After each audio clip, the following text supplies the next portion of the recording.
kind of like this. And so they don't laugh at a single joke, they don't ask a single question. Call it dead fish tour. It's like having 35 dead fish. So I'd like to thank you guys for having some fun. That's all we really want here on tours. There's two parts to a good tour. One, the tour guys, got to be at least decent. And the second part is an audience having a good time, right? And we, right now, are making both parts of a tasty tour cocktail. Very much. Thank you for you guys being a good audience here today. Now, did you enjoy the arch that you just saw? Yeah, that was pretty. No, I like the arch. It's cool.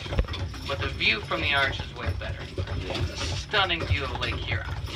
So our truck's sitting at 146 feet above the shore of Lake Huron on the island. Now, does anybody know how they separate Lake Huron and Lake Michigan? All the Great Lakes are interconnected, but Lake Huron and Lake Michigan are right next to each other. The bridge, yes. Quite simply, they cut that halfway marker with the bridge, roughly about. So we're on Lake Huron side, the other side is Lake Michigan. And people ask me, well, Walker, is our truck a man-made thing? So what do they call the waters underneath the bridge? Pardon? What do they call the water underneath the bridge? Good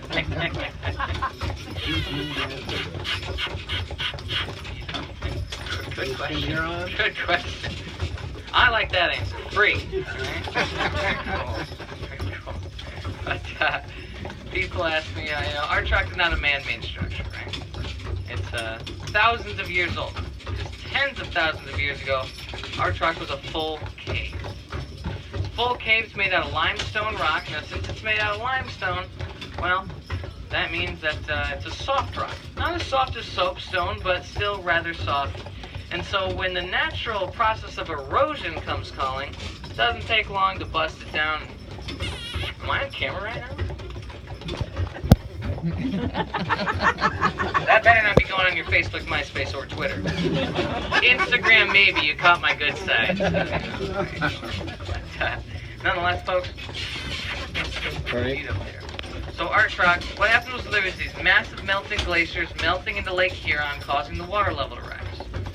And so it rose up to the highest point on the island, right? It's called Fort Holmes. Well, Fort Holmes on top of it, one of the two British forts on the island. It's the highest point on the island. And well, you see, as the lake level receded, that's what carved out most of the nuances of the island. A lot of the weird hills and all this sorts of other stuff was carved out by erosion from the receding Lake Huron. Well, our truck was no exception. It eroded away into the cave, and boom, now you have the natural limestone bridge you guys saw today. Pretty boring. Well, I mean, it wasn't just the receding lake line. You also got thousands of years of wind, rain, and polar storms from the melting glaciers that were released. So when you get down to it, it's rather boring. That's all right. Some people like the science and the history. I mentioned our truck is made out of limestone.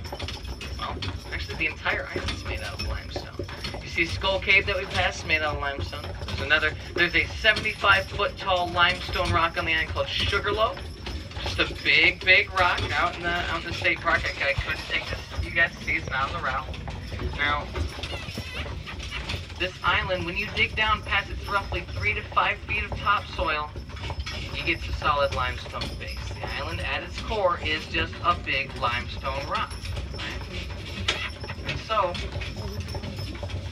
some people theorize that Mackinac Island was actually a giant piece of land that came out of a melting glacier. The Native Americans have a much more interesting story on the creation of the island. So we're going to do this right, guys. Once upon a time, the Chippewa tribe would speak of fishing through the Straits of Mackinac many years undisturbed.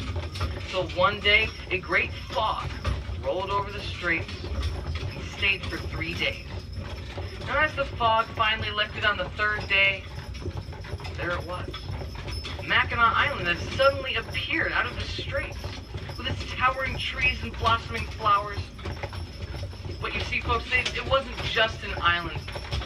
See, the word Mackinac means turtle in the Ojibwe tongue. It's Turtle Island. Now, Michilimackinac, the full term, is the land of the great turtle because, you see, they believe that their god and creator, Gitche Manitou, sent this fog to roll over the straits, and once it finally dissipated, a giant turtle with Mackinac Island on its back had risen out of the water.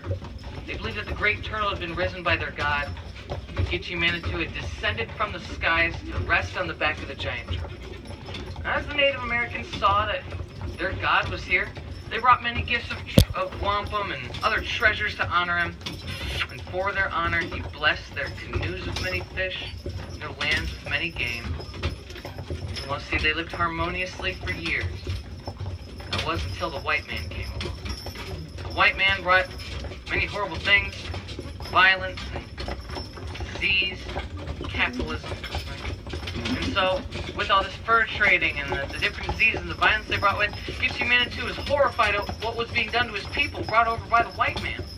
But he was not to interfere with human affairs. So, he fled to Mackinac. He fled northward, as the caribou had once done, and he's said to now rest in the night sky in the Aurora Borealis, which would be the northern lights. So Mackinac Island stays to this day. Now, like I said, guys, it's not a giant turtle, it's a giant rock. That's why it's folklore, ancient folklore from the Ojibwe tribe. So there goes the creation of the island, folks. That's why you'll see great turtle kayak tours downtown, great turtle toys downtown, right? And a few different turtle statues and things here and there. The island was once believed to be, well, a giant turtle. Now, folks, I sure hope you liked that little Ojibwe tale. If you want more history on the original tribe, the Ojibways, Native Americans on the island, if you get a chance, go over to St. Ignace.